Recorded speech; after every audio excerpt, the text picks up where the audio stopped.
categorically rejected the claims from Taliban. Taliban carries no legitimacy either in Afghanistan or anywhere else in the world. Taliban feel internationally isolated. The mission in the past 21 months have tirelessly worked for the larger interests of the Afghan people, both in India and in Afghanistan. We categorically rejected the claims from Taliban that they have appointed Shah Farid the mission.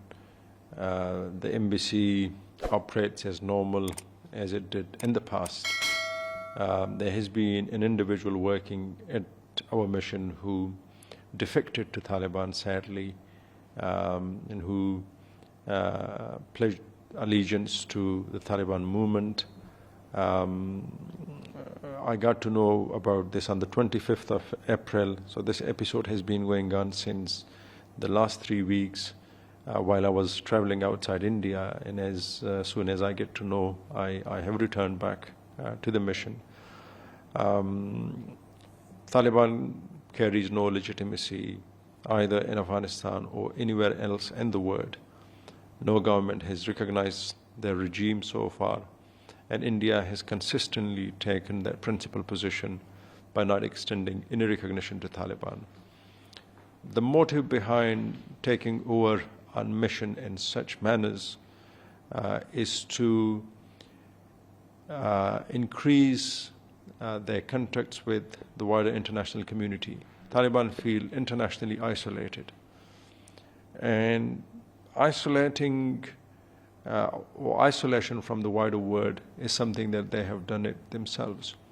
They need to form an inclusive government and begin to respect the rule of law, extend the required services and liberty to the people of Afghanistan, particularly by treating women and girls as they deserve.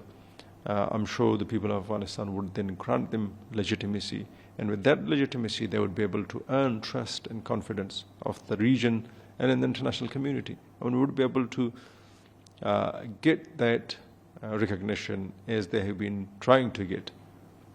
So did you discuss this with the Indian government, or did you get any response from them?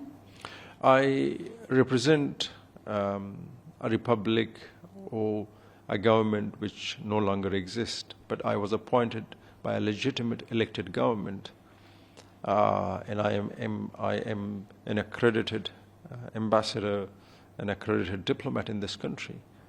I do have that legitimacy serving in this mission. I have shared my concerns with the Indian government, and I look forward to their reaction, to their response on this particular mission. So can you tell us more about the mission work here and that still being functionalized the same way as there are many Afghan students present here? The mission in the past 21 months have tirelessly worked for the larger interests of the Afghan people, both in India and in Afghanistan. We have been trying to provide whatever services, assistance, and help required to Afghans in India or in Afghanistan. The mission has been involved in humanitarian and relief operations by facilitating wheat shipment, COVID vaccines, medicines to Afghanistan, and also facilitating scholarships, education opportunities, food aid, and consular services to citizens in India, together with extending trade assistance to our traders, our business community who are living here, and all other required services to Indian citizens who needed consular help at our mission, either verifying documents or various other issues where the work of our mission or consular services is typically required. So my diplomats, my staff have been selflessly providing that service, and they've been at the forefront of strengthening this wonderful and historical relations and taking it to new height. The great Indo-Afghan friendship has always been strong, and during the past 21 months, even though we had no government in Kabul, no formal government in Kabul. The mission ensured that that bond remains strong, and we take it to even new heights. And that has been the case, and we would want to keep it that way for as long as possible. So can you tell us more about this Qadir Shah, the CDA, about him? There were also reports that, there were some corruption charges leveled against the embassy and you. So can you speak on that?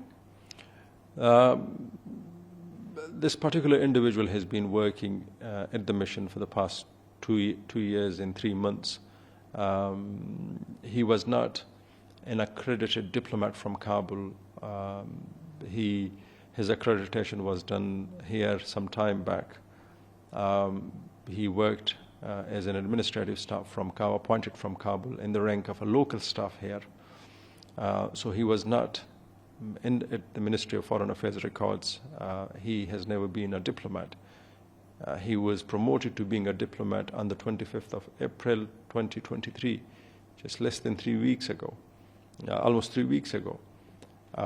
He first worked as a media officer here, and then while the number of staff at the mission reduced because of resettlement elsewhere in the world after the collapse of our government, he was given the portfolio of the trade office. He worked together with the trade officers.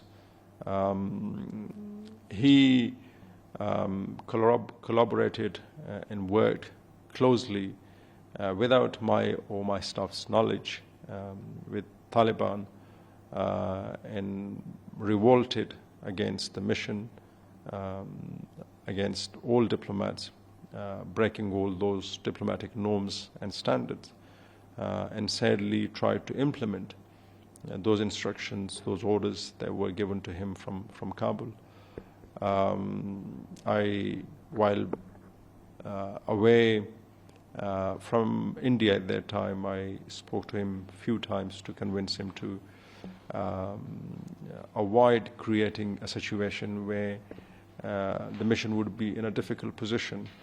My colleagues at the mission tried to convince him to avoid doing things which would be counterproductive for the Afghan mission here in India.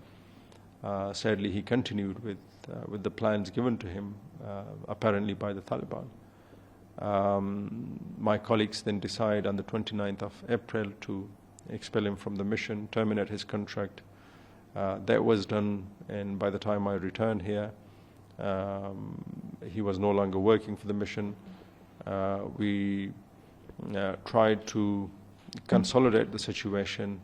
However, when the Taliban issued the statement that they have appointed him, when Sohail Shaheen from Doha issued a statement that he is their CDA, there leaves no room for doubt that he was not part of this group, a group that has inflicted huge losses, a great deal of harm on the Afghan society, as well as on India and various other countries in this region and beyond.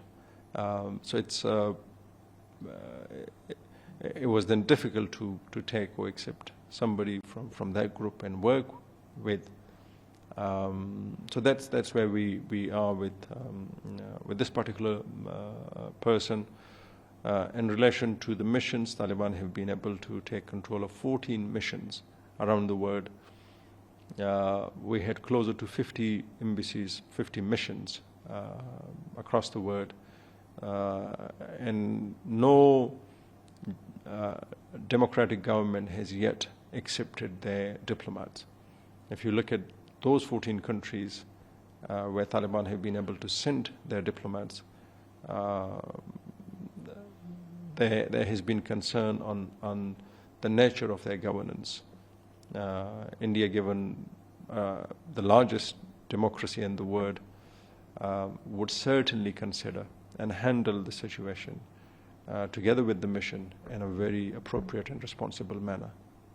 So any one message that you want to give to the Taliban after rejecting their claims? Our message has been very consistent the younger generation of Afghanistan has been requesting Taliban to let go of violence, form an inclusive government that include a government which would be based on rule of law, a government which would respect women's and girls' rights, education, development, growth, prosperity, and begin to live in peace and harmony with its neighbors,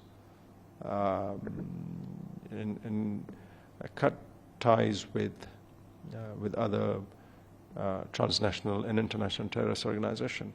Afghans are peace-loving people. Terrorism is not an invention of Afghanistan. This is an international phenomenon that has been sadly imposed on our people. The cause is right. Afghans, or those Afghans who feel that we need to take measures to counter that mindset, we're doing exactly the same. My appeal to Taliban, and the appeal of many people like myself to Taliban, or millions of those voiceless Afghans, is to honor the greater will of the Afghans. And the greater will of the Afghan people, the 40 million Afghans, is that they begin to display some respect to rule of law. A group of 100,000 people is ruling 40 million people by absolute and brutal force, which need to change. And we would want that to change sooner rather than later.